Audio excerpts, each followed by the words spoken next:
Dédé àkókò yìí jákèjádò bí tí ẹ ti láǹfààní tẹ́ ti gbọ́ wá tẹ́ ti ń wò wá ẹ káàbọ̀ sí ìkànnì tó wà lórí ayélujára tá a mọ̀ sí Orumeni Owo TV. A ti wà ní orí ayélujára ó ti lọ bí ọdún 3 báyìí tí ẹgbẹ̀lẹ́gbẹ̀ àti ẹgbẹ̀lẹ́gbẹ̀ àwọn èèyàn wọ́n ti ń wò wá ìyẹn ní orí ayélujára. Ṣùgbọ́n a dúpẹ́ o torí pé ọ̀kan tún sún sọ́wọ́ wájú. Studio Orumeni Owo TV ilẹ̀ ń wò live and direct ìyẹn ní orí ayélujára yìí. Ètò yìí ní ètò àkọ́kọ́ tá a máa ṣe báyìí. Ọ̀pọ̀lọpọ̀ àwọn fídíòs àwọn ìṣẹ̀lẹ̀ tó lágbára lẹ ti wò dáadáa ní Orumeni Owo TV lórí ayélujára. Ọ̀pọ̀lọpọ̀ ti subscribe síbẹ̀. Subscriber tá a níbẹ̀ yẹn yìí tí ẹ lè káyé wọn mọ́. Wọ́n súnmọ́ díẹ̀ 10,000 ní tó wà ń bẹ̀. Àdúpẹ́ pé bá wa subscribe sí Orumeni Owo TV ní orí YouTube. Mo lálejò lórí ètò. Kó tó di pé màá dárúkọ àlejò mi.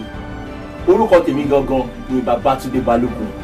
Táwọn èèyàn mọ̀ sí Orumeni Owo.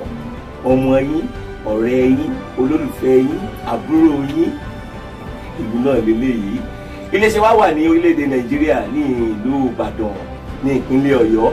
A wà ní Gospel Bus Stop lẹ́gbẹ̀ẹ́ ilé 5 Lagos Ìbàdàn Expressway ní ìlú Ìbàdàn. Èmi ni ò ní ọjọ́ àkọ́kọ́ takọ́ máa lo studio yìí. Ẹni àkọ́kọ́ káàdẹ̀ ló fún àwọn náà ni bàbá mi nínú sọ̀rọ̀sọ̀rọ̀. Ibi tí mo délé ní tó bá ní kí n máa kọ ìtàgbésí ayé mi tó bá ń kọ ní chapter by chapter ní lè rí ọgbọ́n tásí láyé mo máa dárúkọ àlejò mi tí ẹ̀ ń wò lójú wọn yìí. Àgbàlagbà pèdèpèdè ni wọ́n lórílẹ̀-èdè Nàìjíríà ṣùgbọ́n ìpínlẹ̀ Ọ̀yọ́ náà wà àti nílùú Ìbàdàn ní ààyè iná wà. Àwọn náà ni wọ́n tún jí ọ̀kan pàtàkì lára àwọn olùdásílẹ̀ ẹgbẹ́ sọ̀rọ̀sọ̀rọ̀ ní orílẹ̀-èdè Nàìjíríà tá a mọ̀ sí FIMA. Àwọn ni Ẹ̀dà Olóyè Akínbọ́adé Ológojò Asunkẹ́bí ẹ̀ ń súnmọ́ bá mi wọ́n rẹ̀ síbẹ̀ sá. Àtọ́bí. Bá mi ṣe ń jókòó dáadáa. Bàbá ń sọ pẹ̀lú orí àtọ́bí àánú lórí gbà. Bá mi. Ilé ẹ̀ wá ṣe dáadáa sọ́mọ èké kọjọ́ alẹ́ rẹ̀ lè dáa ni. Tẹ́ bá ṣe dáadáa sọ́mọ èké. Kọjọ́ alẹ́ ń tọ̀ lè dáa ni. Kó lè dáa ni. Ẹ pé àwọn fagbó wo tí ń lọ ni. A kì í fagbó wo tó ti padà sẹ́yìn. Àwọn fagbó wo tí ń lọ. Wọ́n ní sọ fún mi pé nígbà tí aago 5 lù ni wọ́n pààyàn lánàá. Ṣùgbọ́n dédé aago 5 lánàá lèmi àti lágbájá jọ ń sọ̀rọ̀ lọ́wọ́ tó di gómìnà ìpínlẹ̀ Ọ̀yọ́. Wọ́n fi yan gan ni. Kábíyèsí Ọlọ́run. Ẹ bá ń dárúkọ yín fáwọn èèyàn. Kẹ́ káwọn olólùfẹ́ sí tó ń gbọ́ yín tó ń wò yín gbogbo àwọn tó ń wò mí àti àwọn tó ń gbọ́ mi èmi ni wọ́n pè nígbà tá a bí mi tí mo lọ ọdún 3 àtòsùn 4 náà ìyá mi tí wọ́n wá bí mi tí mo jẹ́ Olúníyì Ọlálérè Matthew Akínbọ́adé Ológbòjò JP di Jagaban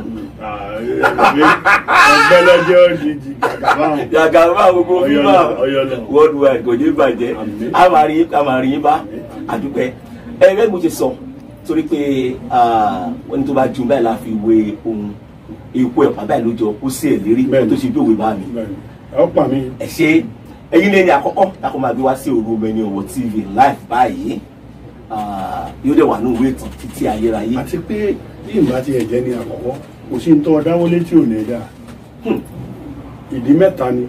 kábíyèsí. àkọ́kọ́ ó jẹ́ ọmọ kékeré sílùú wa ṣùgbọ́n ọmọ pàgbà lé. kábíyèsí.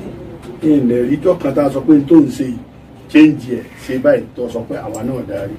tó sọ bá mú ẹni àkọ́kọ́ tó pẹ́ nú wa iléeṣẹ́ náà lè pẹ́ ni. kábíyèsí Ọlọ́run. yóò sì pẹ̀ kán rí. àmín. kése. àmín. nígbà tó o bá lo nfẹ̀ kó lo 120 o. ẹ jẹ́ lo 120 ẹ dákun bá mi. ẹ jẹ́ lo 120 lámọ́ ló ràn wá. iṣẹ́ wòlíì. ẹ jẹ́ lo 120. ọ̀sán wo rẹ̀ tá a bá kó lórí. kò sí wàhálà. ọ̀dà ẹ̀gbọ́n gbogbo ẹ̀yin àgbáyé tọ́wọ́ pé Ọlọ́run ní jọ́lọ́ tí mo mọ̀ pé ní ń jẹ́ bẹ́ẹ̀ Ànábì Muhammad àti Jésù apá láṣẹ fún wọn pé tọ́wọ́ pé mo bá tọmọ ọlọ́mọ jẹ́rí kórí bẹ́ẹ̀ fún mi látòní lọ ó lo 120. àmín. ọ̀wà nílò ní ìbànújẹ́. àmín. àwọn tí wọ́n wá dúró tí àná tí wọ́n bá wá sí àtàwọn tí ń gbọ́ wá nù ilé ẹni tó fún yín ní ọjọ́ kúkúrú kó gbà kú yín kú. àmín. ẹ máa lo ọdún ayé yín lọ ní dáadáa ṣùgbọ́n ẹ má ṣe burúkú àwọn ẹjẹ́ mi ò kúrú. burúkú mọ́ jẹ́ kẹ́mi ò kúrú. bẹ́ẹ̀ni àwọn tó ṣe burúkú sí òní ìjókòó jẹ́. wọn ò ní jókòó jẹ́. ẹ bá fẹ́ ga ọmọ gbàdúrà káàkiri olùwàjẹ rí tèmi sí ẹni tí wọ́n wá lè wòlíì ọ̀sán fún pé ẹnìkan ní ìdí àbá ọ̀sán fún àwọn babaláwo ọ̀sán fún àwa gan tá a bá mú nǹkan yóò gbà tá a máa mú tí àárí fi sàn ẹni tí ń sọ yìí nínú kọ́ fẹ́ bọ́lọ̀ ń ṣe fún bọ́lọ̀ ń ṣe gbàgbà lórí àwọn kan àwọn ètò bọ́ tó lọ́ bá ti bà yẹn jẹ́ tó ní ọmọ dáa fún yọ ọmọ gbàgbà káàkiri bó kulẹ̀ yẹn dáadáa mo rí bọ́ọ̀ ń bá ti yẹn jẹ́ kọ̀sọ́ náà mọ́. kábíyèsí Ọlọ́run kábíyèsí Ọlọ́run kábíyèsí Ọlọ́run mo tún di yẹn ń bà mí ẹ ṣe náà mo fẹ́ béèrè àwọn ìbéèrè 2-3 kí n tó wá lọ sínú ẹgbẹ́ sọ̀rọ̀sọ̀rọ̀ gangan ẹgbẹ́ FIBAN tó jẹ́ pé kò sí bí a ṣe kọ̀wé ìwé ìtàn FIBAN lórílẹ̀‐èdè Nàìjíríà a gbọ́dọ̀ kọ sí ẹ̀dà Olóyè Akínbọ́adé Ológbòjò chapter odidi kan ní nínú àtàwọn yòókù náà bẹ́ẹ̀ ni ike kan ìdágbòsí bẹ́ẹ̀ ni torí pé a sọ̀rọ̀ débẹ̀ náà báyìí ọmọ olúwo ni gan ni nígbà tó ń sọ̀rọ̀ látàrọ̀ sọ̀rọ̀ gbọ́jẹ́ ìsàlẹ̀ lómi ní àbọ̀ gbé kìtì. ọ̀dà kí ni sọ.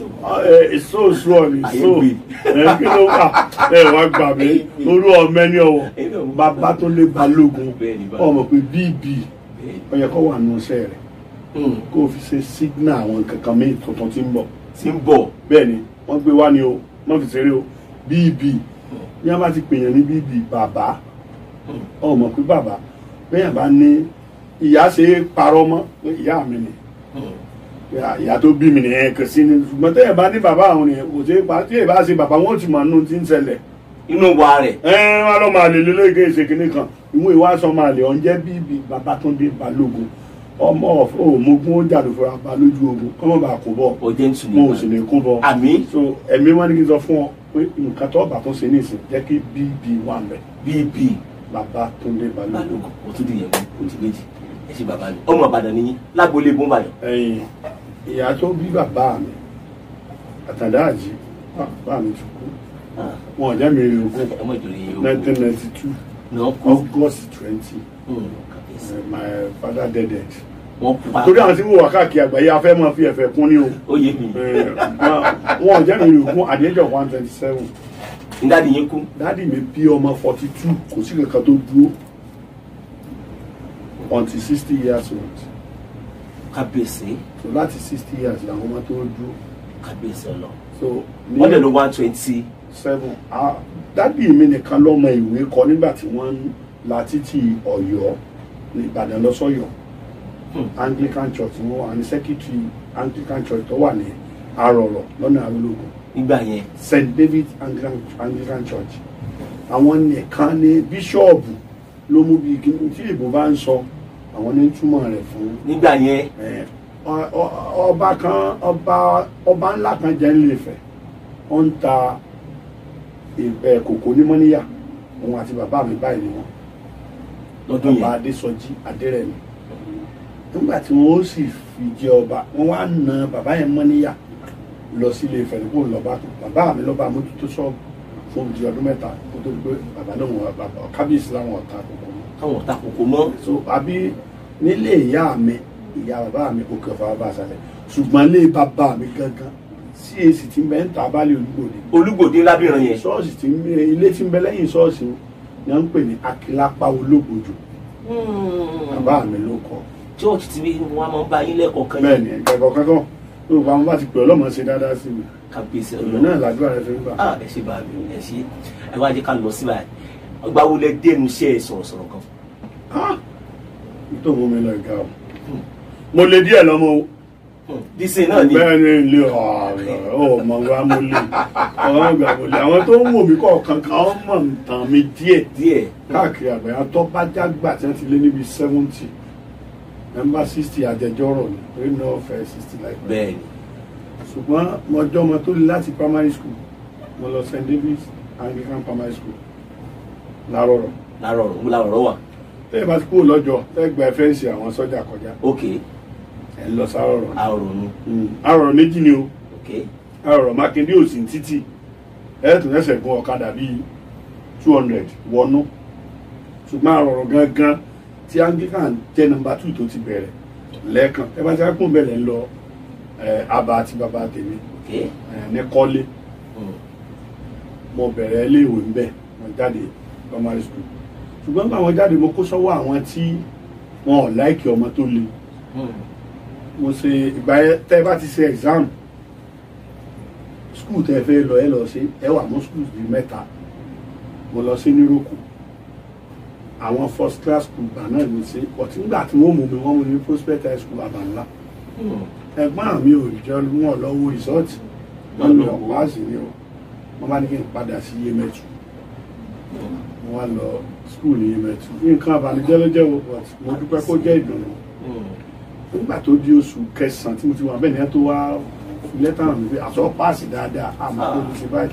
kábíyèsí ọlọ. àwọn méjì ni àjọra wa gan Professor Délé Akínbọ́ládé twins ní wọ́n máa ń pè wá wọ́n bí òun ní on the 16th of July wọ́n bí mi ní on the 17th of July. òun jẹ́ ọmọ fún bàbá tèmi èmi jẹ́ last born fún ìyá mi so wọ́n lè pè é torí pé mo lé ẹ̀ṣáàjẹ́ àárọ̀ díẹ̀ ibi tí wọ́n ti ń tù mí díẹ̀ mo ti sá kúrò school ní Yemẹtu wọ́n ya nǹkan tí wọ́n ní wọ́n àyà mọ́ wọn lọ́wọ́ bá kọrí sọ́dọ̀ àwọn ẹ̀yìn àti ìdàgbé wọ́n wà lójì ìgbà náà. kábíyèsí ọlọ́run ẹsẹ̀ union rí. jẹ́ èmi fọ́ secretary. irọ́ bàbá wa àmọ́ lójì níbi tí wọ́n ṣe cooperative bank ńgbà náà. ok.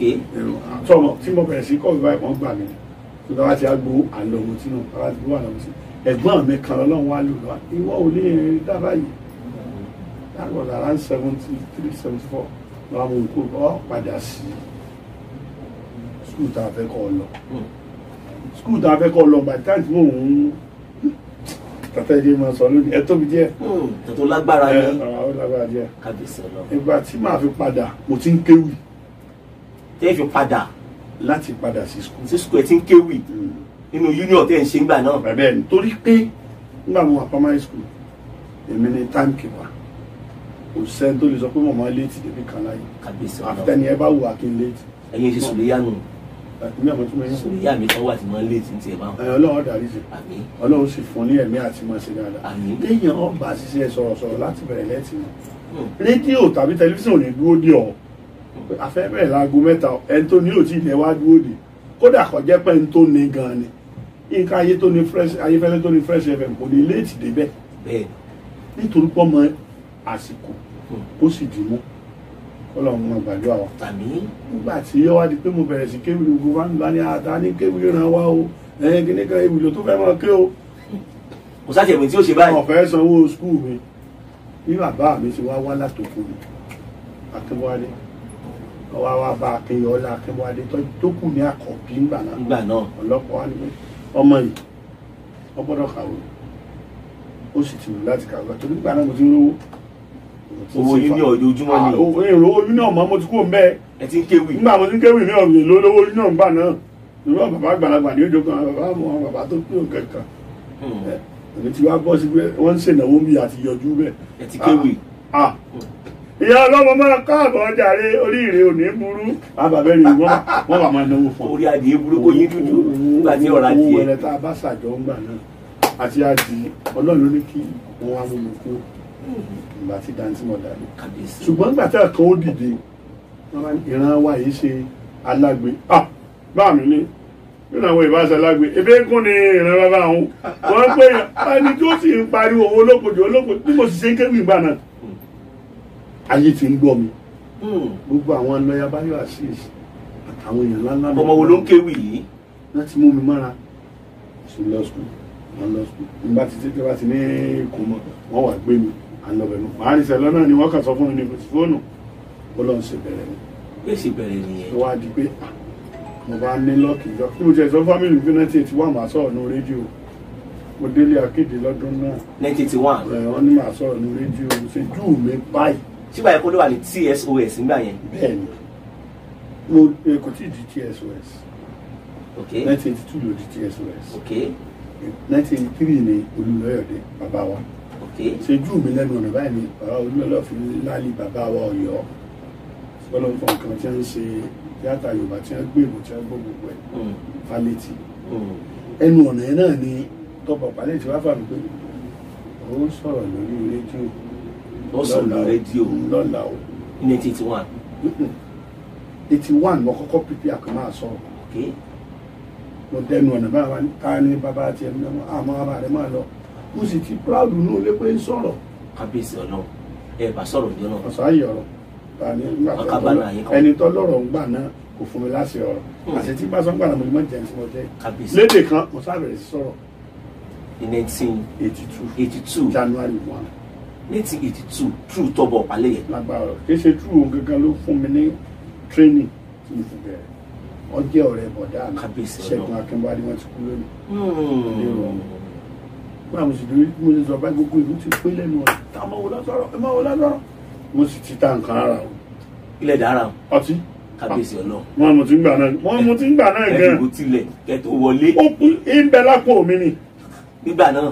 bí n bá ti ṣe kí bàbá mi sọ. ṣe pẹlẹbẹ tó wà gbà yẹn náà ni. àgbà pẹlẹbẹ ti bẹ̀rẹ̀ ní. pẹlẹbẹ ti wà ó ti wà sí pé. ẹyọ lọ. fún ẹ̀yin tẹ̀sẹ̀ ń darapọ̀ mọ́ wa lórí ètò yìí la pè ní ológo dídán bẹ́ẹ̀ ni àwọn tí ògo wọn dán dáadáa ẹnu iṣẹ́ tó ń yàn láàyò lẹ́mọ̀ bá pàdé ìyẹn ní orí ètò yìí ní jọ́mẹ́jọ. èyí tẹ́ ń wò wá ẹ lọ subscribe sí Orumeni Owo TV ìyẹn lórí YouTube Orumeni Owo TV lórí YouTube ẹ subscribe síbẹ̀ ẹ lè máa wò wá 247 ìyẹn àkọ́kọ́ nìyẹn ẹ tún wá follow wa lórí Facebook page wa tá a mọ̀ sí Orumeni Owo TV iná ni òun náà ẹ lọ síbẹ̀ ẹ follow wa lórí page yẹn Orumeni Owo TV ó di méjì ẹlẹ́kẹta wa lélẹ́yìí ẹ lè send friend request náà sí wa yẹn lórí Orumeni Owo TV as a profile Facebook profile wa náà nìyẹn ẹ tá gbàlejò ní ẹ̀dà Olóyè Akínbádé Ológbòjò ògbóǹtarìgì ni bàbá nínú sọ̀rọ̀sọ̀rọ̀ lórílẹ̀‐èdè Nàìjíríà ṣùgbọ́n Olùbàdàn náà wà ó bó ṣe wà lórí ètò ìtì lọ bá mi. ó ní ẹgbẹ́ FIBAN ṣe bẹ̀rẹ̀ FIBAN ẹgbẹ́ sọ̀rọ̀sọ̀rọ̀ lórílẹ̀‐èdè Nàìjíríà báwo ló ṣe bẹ̀rẹ̀ gan kó tó ní pàwọ́ àbáyé lẹ́nu ẹ̀. ọmọ líle náà ni. ẹ tún bá débẹ̀.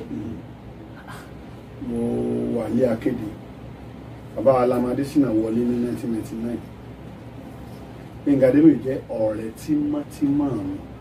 àbísí Gbénga Adébóyè. bẹ́ẹ̀ni tí a bá léèyàn kì í bá òkú sọ̀rọ̀ èmi ń bá sọ̀rọ̀ o. orí tí nǹkan bá rú mi lójú àsìkò tá à ń sọ̀rọ̀ lọ́wọ́ ìbò FIBAN national yóò wáyé. bẹ́ẹ̀ni ní January. bẹ́ẹ̀ni mo ti fún pàṣọ torí Yorùbá òwe wọn wí pé Ológbòjò bàbá egungun ni. ẹ sì mọ̀ pé wọ́n lẹ́yìn tí yóò rí Ọlọ́run yọ ṣàìsì. ẹni tí yóò rọ̀ lọ́yọ̀ ọkọ̀ ṣàìsì náà. eégún nìkan ni máa ṣàìsì tí máa padà. torí pé Yorùbá ní Ológbòjò àárọ̀ ọ̀run kẹ̀kẹ́. ó ní tí wọ́n wò lébẹ̀ o kí Yorùbá tó sọ nǹkan dòwe wọ́n ti ṣèwádìí ẹ̀. mo ṣẹ̀ ń tòótọ́ nílé akéde. lọ́dún náà lọ́hùn. bẹ́ẹ̀ni. ìyàwó ni. ṣégun ẹ̀ láwọn ẹ̀tún. ẹ mọ̀ tún ẹ dákun wọ́n ń wà wọ́n ń gbọ́ wa àwọn tó ń wà tó ń gbọ́ àwọn fẹ́ mọ bó ṣe ń lọ. mo ń ṣe program lọ́wọ́ nílé akéde ní 2001. 2001. bẹ́ẹ̀ni ẹ̀mí ọlọ́wọ́ sọ pé wọ́n ó lé àwọn ọ̀gá méje lọ live program ní fàájì kẹlẹ̀lẹ̀ àwọn tí ń bọ́ mọ́lọ́jọ́ yìí ní fàájì kẹlẹ̀lẹ̀ ńlọrin wọ́n fi méjì ààrẹ ní fàájì tí wọ́n pa màálù Alhaji Ayé Ayọ̀ ti kú lónìí Ọlọ́run fọ̀rọ̀ kan Alhaji Jàre Sọ́ba lójú àtàwọn tó bá mọ̀ wọ́n kí wọ́n pé Alhaji Jàre àtàwọn yòókù mo wá ń mú kíríkà bí wọ́n ń ṣe program ẹ̀ka lẹ́ o ṣédà lónìí ẹ gbádùn mi tó barista tá a fi wọlé yẹn mo máa fi bẹ̀rẹ̀ parí lè máa ń lù ń gbà yẹn náà pàápàá mo ní ní mo bá mọ sọ ọmọkùnrin Aliu ló kọ ọmọ tí ọjọ́ iṣẹ́ pé gíláàsì mọ́ wà wájú studio manager mo ní ẹ̀mí Ọlọ́run ní kí n sọ pé káwọn ọ̀gá wa méjì ọ ṣọ́ra ó dẹ̀ fàfẹ́ dá ọ̀dọ̀ rẹ̀ lẹ̀ kò dẹ̀ lọlẹ̀ lọ́dọ̀ tèmi tó bá fàfẹ́ dá ọ̀dọ̀ tiẹ̀ sílẹ̀ ó yẹ kó lè lọ́dọ̀ sí yín náà kò lọ o kí wọ́n ṣọ́ra torí wọn ó lé wọn lọ. ẹ̀sọ́ láì. bẹ́ẹ̀ ni kan ti sáré wọlé nù ó ti wà ní yunifásitì tí Ọbásanjọ́ lọ ìkílẹ̀ yunifásitì National Open University National Open University ẹni yẹn ti wà mẹ́rin sí ó máa sáré wọlé ní kí ló ń sọ yẹn Olúwa ló ní sọ o lórí afẹ́fẹ́ ó ní má sọ ọmọ Ọlọ́run ọ̀rọ̀ ní gbogbo yìí ọ̀rọ̀ ìmọ̀ Ọlọ́run náà bí ọ̀rọ̀ ni bó ní bóyá kí ni yẹn tó padà èmi náà lọ́lọ́run wà tó pé máa dá wọn padà tí wọ́n bá gbọ́ràn sọ lọ. ẹ tún sọ náà live. àwọn wà rìkọ̀dé rà á dùn rìkọ̀dé wọ́n wà lọ́wọ́ mi nígbà tó máa jọ Friday mo wọ́n ń ṣe ní fàájì kẹlẹ̀ nígbà tó máa di Monday mo ti parí program mo wá fẹ́ jáde mo wá pàdé ní studio. bẹ́ẹ̀ ni mo ti parí ní nǹkan bí 1 lálẹ́ kì í sábà ṣẹlẹ̀ kí wọ́n yìí wà ṣùgbọ́n jọ̀yìn àmọ́ tó ṣẹlẹ̀ àti gbòòrùsà àti GM ilé akéde bẹ́ẹ̀ ni wọ́n wà round. bọ́yá wọn gbọ́ ni wọ́n sáré wá o mo ṣe wá fẹ́ jáde I love you à ń pè máa yẹn ní mi I love you I love you wọ́n di PS ká tó kú ọmọ ògùn wọ́n sọ ni wọ́n bí mo ṣe fẹ́ jáde wọ́n fẹ́ pàdé mi Olúwa ní kí n sọ fún yín pé driver yẹn lọ ra sọ fún torí wọn ó lè lọ ó ní tó ń wá bọ́ àmì fún un pé mo ṣe máa sọ fíṣàn làbẹ́bẹ́ ọ̀yẹ́ mi ó ṣe di Monday wọ́n máa ń ṣe meeting I was the only freelance presenter tí mo ń attend the meeting ilé akéde nígbà yẹn bẹ́ẹ̀ ni nígbà tí ó ṣiṣẹ́ mi inú mi ti dùn pé mo ń ṣe rédíò tí n bá ti ń parí Monday màá tó ní kò mo ti wá dúró lẹ́nu ọ̀nà bọ̀dá mi Sámínú Ọláoyè ní ẹni instrumenti tí wọ́n bá ti gbà wọ́n mọ̀ bí wọ́n pé ṣé ní yíyọ sólúrí yíyọ wà torí mi ó dísìkì tó tí ìbá dísìkì wọn ní ta kábíyèsí ọlọ. mo gba machine 4 lọ́wọ́ mo Fúlàní kọ́lọ́ máa fọ̀n kan. àmì. gbogbo òde ìta náà bá ní ẹ ohun tó sọ ohun ó jìyà rẹ̀ kó di Monday wọ́n bá pè mí meeting làwọn. ọkàn wọlé o. hello lójú òpó yóò dá o. àwọn kan ti wà ní nọ́mbà wa kan ti wà ní orí platform tó ń pèsè báyìí 0803 361 2390 nọ́mbà yẹn náà ń pèsè yẹn tó wà lórí platform yẹn. ẹgbẹ́ ọ̀nà làwọn yìí 080336123 tàbí ká pè ní òdo ẹ̀jọ òdo ẹ̀ẹ́ta méjì ẹ̀ẹ́fà kan ọ̀kan àtẹ́jì ẹ̀ẹ́ta àtẹ́sán àtòdo ẹ̀ pé àṣírí àdáyé lòun ilé iṣẹ́ tuntun ni ó ti dénú ó ti sínú kò lè dúró mọ́ epo ò ní tánú ẹ̀ kò sì ní mú ẹ̀jẹ̀ tó bá dẹnu rẹ bá ní wọlé sínú mítìn jọ Monday wọn bá ní kọlọkọ Alhaji Azeez Ayé ni ọmọ yìí tí mo ti olóbi sọ̀rọ̀ kú sọ. níjọ́ Friday. níjọ́ Monday ọ̀rọ̀ ti parí Friday ti sọ yẹn yẹ mo ní ẹja gbọ́dọ̀ mo ní sọ̀rọ̀ kan dandan tí mo sọ náà ní Olúwa wí ti wí náà nù. wọ́n bá mú lẹ́tà ibẹ̀ náà wọ́n ti kọ́ wọn lọ táìpù wọn bá fún un wọ́n suspend mi fọ́dún kan. fọ́dún kan. bẹ́ẹ̀ni ọdún kan yẹn Gbẹ́ngà Adébóyè wọ́n á wá sí Ìbàdàn jọ Tuesday. láti kó. Tuesday ló máa ń ṣe program ní Lagos rédíò kìíní ìrọ̀ rédíò Nàìjíríà kọ́ Lagos rédíò. yọ wá gba ọ̀dọ̀ mi wá torí láwọn kankan tí wàá máa ń ṣe àjọlọ Ọ̀yọ́ máa ń gbàdúrà lọ́dọ̀ àwọn àgbà èmi ó jókòó ní ọkọ̀ ní lọ́dọ̀ tó àwọn àgbà bẹ̀ lọ lálẹ́ Tuesday lọ sí Abẹ́òkúta yóò sì ti Wednesday mo bá fi lẹ́tà wọn wá ní máa bọ̀ wọ́n sì Lagos FM wọ́n sì next month kájọ lọ bẹ̀rẹ̀ ń bẹ̀ Ìkòròdú wọn dẹ̀ ń kọ́ yẹn sí nígbà máa dọ́dọ̀ wọn ní tí bá a sì máa jìyà lọ ni tí ẹ̀jẹ̀ àdẹ́gbẹ́ kan lẹ̀ tí ó mọ̀ gbèjà àwọn ọmọ tí ń bọ̀ lẹ́yìn. kábíyèsí ọlọ. mi ráàyè kankan omi ìlú sáwọn àgbà rẹ́dẹ̀rẹ́dẹ̀ ń kó kìtì táwọn ọmọ tẹ̀lé tó di jàjàjà ní kò tí gbogbo wọn sá lẹ́yìn òun ló fi pera àwọn ní one man battalion. Mo ní èmi ó máa dúró lọ tó o ṣe tá àti máa dààmú káàkiri Ọlọ́run ràn mí lọ́wọ́ 1 year àti ẹ fi suspend lórí tọ́lọ́run fi mí ṣe ó ṣe ní dandan àbá parí program tán ní Wednesday kóun tó dá mi lóhùn ó dẹ̀ ran aṣọ mẹ́rin tiẹ̀ ọ̀ràn ti dákàsí náà ó pilẹ̀ ní ibì kan tí wọ́n yà l'Ógbómọ̀ṣọ́ fún prayer yẹn tó fi ká máa ń ṣàdúrà gan àtàdúrà náà bá a ṣe kọrí sí Ìlọrin nù aṣáájú Ìlọrin jọ Friday ó dẹ̀ MC ní Èkó Saturday máa ṣe dọ́dọ̀ dákàsí níta wá sí rí o dákàsí máa ní òun faramọ́. Ẹgbẹ́ yìí la fẹ́ dálẹ̀ o. Àti ìmọ̀kọ. Àti ìmọ̀kọ ẹgbẹ́ yẹn. Dákàsí wọn á bèrè question pé Olúgbòdù so o ṣe tán láti ṣe wàhálà mo wà ní suspension. Mo pilẹ̀ fún ìtẹ́lẹ̀ mo ṣe tán kò ṣiṣẹ́ báyìí lẹ́yìn wíkẹ̀ndì. ṣé ìpínlẹ̀ yóò gbà ní lórí àkóṣowó inú mi dùn pé mo ṣe ni òde sì ti pọ̀ rẹpẹtẹ tí mo ṣe ń kú lóde kan ẹ bá bíbí mọ àwọn ará òjé ìfẹsowápọ̀ ìfẹ́ làjùlọ ní ń jẹ́ lóje inú kòtò òjé yẹn níbẹ̀gbẹ̀ tó ta. ẹ tó mú nǹkan jẹ́ ń bẹ̀ ń. no ẹ̀gbọ́n mi Sámínù yẹn ló wà bẹ́ẹ̀ gbàna ibẹ̀ ni ẹ ti máa gbòde fún mi wọ́n máa bẹ̀ mí àwọn ti gbowó ní bá débi owó kan ní ma wọ̀ rí ọ pawó lọ́hùn èyí sì pawó ìmọ̀ òògùn níbi kan nígbà wọn so. ẹ̀bùn ni. àti bẹ̀ mo ti wá bẹ̀rẹ̀ Ondo State o tí bá ní mo ti wá ní lọ kábíyèsí tí ó mo ṣàṣe fọ́ọ̀mù ẹgbẹ́ ká nígbà yẹn nígbà wà ṣe mí tí àkọ́kọ́ àwọn lọ sí Lábẹ́òkúta. àwa 5 la kọ́ bẹ̀rẹ̀ ẹgbẹ́. Hello ẹ ká sàn o. kí lórúkọ yín bolẹ̀ tí ń pè. Hello ẹ tún wá pé o. orí òkè la sì wá áńgẹ́lì tí bá ń dọwọ́ mú kí ní ìkọjá ọwọ́ òní ní bẹ lórí ètò wọ́n gbọ́dọ̀ máa sọ̀rọ̀ bẹ́ẹ̀ni ẹ máa bọ̀rọ̀ bọ̀. so ó ṣe di pé wọ́n bá fún mi ní organizing secretary èmi mo kọ́ gba lẹ́tà àìyàn olóyè àìbẹ̀rẹ̀ meeting nínú ẹgbẹ́ fíìmà nínú yàrá dáńkàsí. kò tí ì lórúkọ gan. bẹ́ẹ̀ni organizing secretary. ìtọ̀lẹ̀ ń gbọ́ yẹ yìí tẹ̀ ń gbọ́ wá lé ìtọ̀ fíìmà. bẹ́ẹ̀ni gbogbo ẹ̀ fáwọn onífàyè ẹ̀ dáńkàsí wà láyé inú yàrá dáńkàsí. lórí bẹ́ẹ̀dì ẹ̀ báyìí ọtí wà lẹ́gbẹ̀ẹ́ báyìí táwọn mú tí àwọn mẹ́tẹ̀ẹ̀ta. ẹ̀yin dáńkàsí. àti bí Adébóyè. ìyàwó rẹ̀ sílẹ̀kùn báyìí gbẹ̀ngàn kan padà kọ́ ọmọ ọ̀rọ̀ táwọn sọ lọ́nà ọmọ ìṣèkiri ìgbà tó kúnlẹ̀ àbá tó sọ lẹ́fẹ̀ẹ́ wọ́n bá kọ́ wọn á ní ká lọ táìpẹ̀ wá. as organizing. mo ní kí wọ́n má táìpẹ̀ pé writing dáńkàsí yẹn ni mo fẹ́. gbẹ̀ngàn náà wá sáyìn ọwọ́ á mú báírò bó ṣe mọ́wọ́ nìyẹn tí wọ́n á mú mi lé wọ́n á kọ́ mọ́ sí signature rẹ̀ gẹ́gẹ́ sọ ọmọ signature mi tẹ́lẹ̀ ni ó dẹ̀ tọ́ bá ó dẹ̀ bọ̀ mí lówó níwọ̀n bá tó ní bí mo ṣe bẹ̀rẹ̀ ọ̀la àdánù nígbà wà ṣe mí tí àkọ́kọ́ ìjà sí yọ lọ́ọ̀kan ẹ gbé lọ́wọ́ àwọn àgbààgbà ẹ plé rẹ̀ lọ́dọ̀ wọn mo ní gómìnà tí ó jẹ́ ní ń bọ̀ yìí bàbá arájí àṣàkíní kan sọ́jà ò gbé mi kó mẹ́rin ṣé náà ń sẹ́yìn bàbá òyìnbó láti ní ẹ̀dá padà nígbà tí bàbá ọ̀wọ́lé mọ́ náà àwọn gan ni ó dúró tí wà tá a fi rí ọ̀rọ̀ Adébóyè òkú rẹ̀ tá a fi rí sí.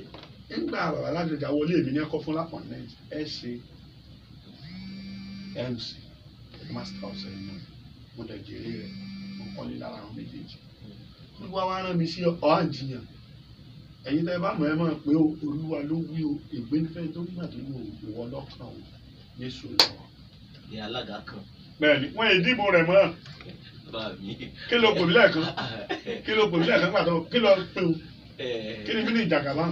Jagaban olórí ogun bá bá mi ní wọ́n ti sọ sọ̀rọ̀. mo ti sọ fún wa bá mi Ọlálọmí ẹgbẹ́ wa ti kúrò lẹ́gbẹ́ ká máa tira wa pé ẹni tí ó ṣe kíní tá a máa tẹ̀lé tí ò rí èbó tí ò rí léwu kíní àbọ̀ ọ̀gbọ́n ni tó fẹ́ máa tún gbogbo ẹ̀ nílẹ̀ ni nítorí wá wí nù ebi ọ̀pọ̀ ebi òsì ní pọ̀ ebi òsì pa wá náà o. àmì ẹ ṣé bàbá mi àmọ̀ sọ yẹn ní.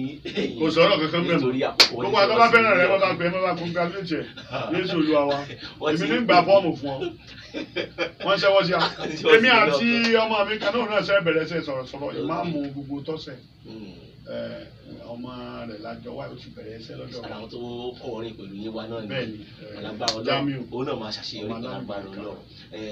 ẹ̀yin tẹ̀ ṣe darapọ̀ mọ́ wa ètò tí lọ síbi tó ní àpẹẹrẹ àlejò tí a ti jọ ń fọ̀rọ̀ dúró tó rọrùn láti kan bí ọgbọ̀n ìṣẹ́jú ó súnmọ́ ní ìkànnì tá a wà yìí Orúọmẹni Ọ̀wọ̀ TV ilẹ̀ ń wòye o Orúọmẹni Ọ̀wọ̀ TV orí YouTube la wà ẹ lọ síbẹ̀ kẹ́ lọ subscribe síbẹ̀ ẹ máa gbọ́ wa ẹ dẹ̀ máa wò wá 247.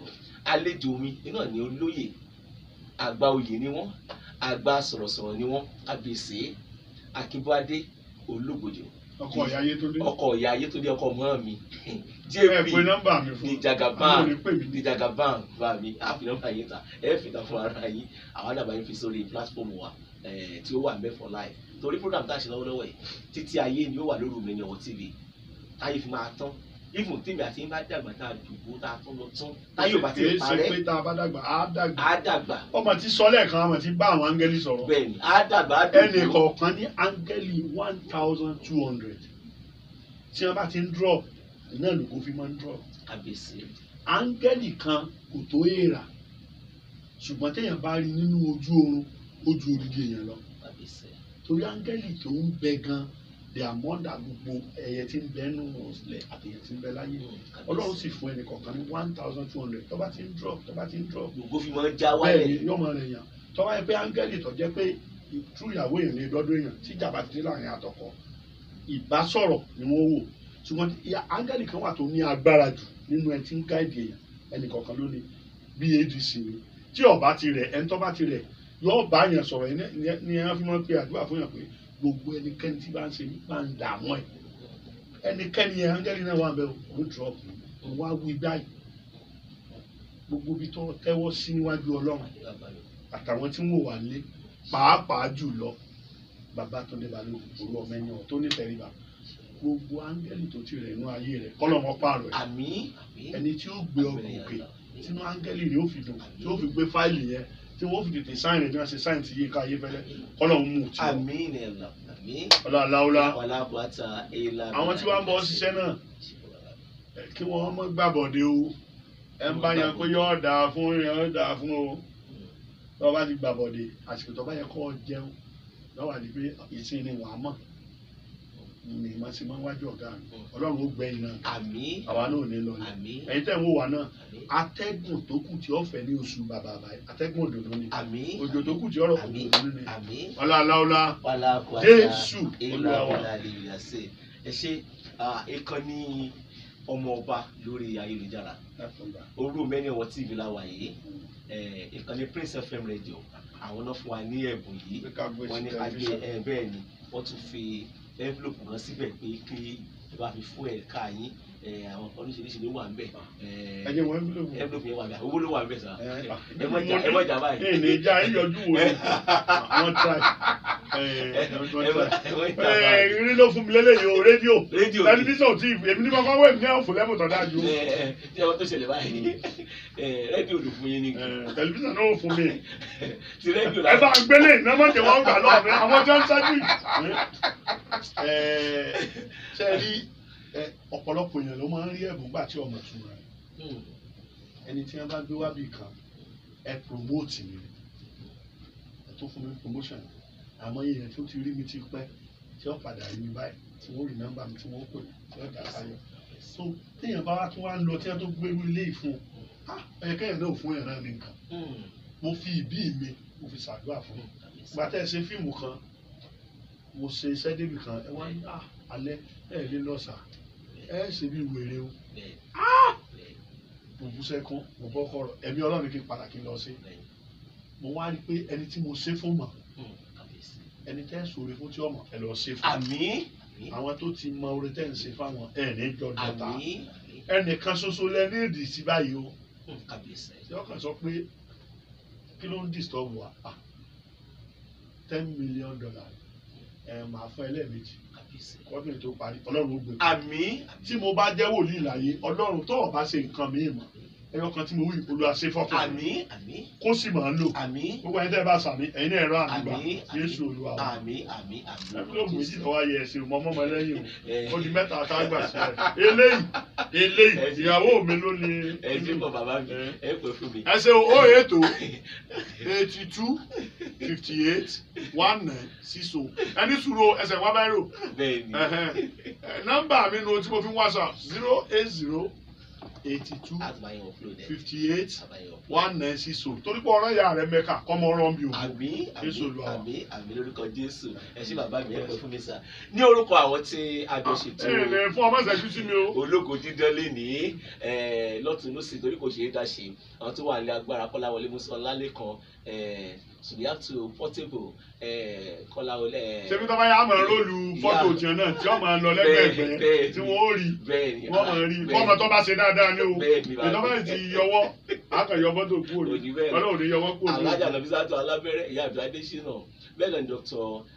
Adé Babátúndé Adésínà àwọn náà ti wà ní agbára ń bíbá ní Òru Umeni Wọn TV ọ̀nà máa borí ètò báyìí pẹ̀lú Kọ́láwọlé Músọ Ọlálékan láti ṣètò lẹ́ni ètò ìlera lọ́rọ̀ ẹ máa wo àwọn náà live and direct lórí ẹ máa rówó subscribe TV ọ̀nà agbára Ọlọ́run bẹ́ẹ̀ ní ṣaláì ní o ẹ bá subscribe sí Òru Umeni Wọn TV ẹ follow wa lórí page wa Òru Umeni Wọn TV náà nìyẹn náà ẹ lọ sí Facebook page wa náà ẹ lọ síbẹ̀ yẹn náà kẹ lọ send friend request sí wa kájọjọ́ rẹ̀ ìyẹn náà Òru Umeni Wọn TV náà ni títí jọ́ mẹ́jọ láti máa pàdé lórí ìkànnì yìí Babátúndé Balógun Òru Umeni Wọn lórúkọ TV. God bless Nigeria. Bá mi Adéwọlé ni a tó wá ra jù. Sọ fún ọkọ bọ́ọ̀lù ti lọ Jerusalem JP salon ìjọdá Adéwọlé agbọ́dọ̀ jó dìde. bẹ́ẹ̀ lè gbàgbọ́ ilé o ìgbọ́dọ̀ fi ṣe. ẹni pé kò dáná. ṣé ẹni pé fún ọ padà.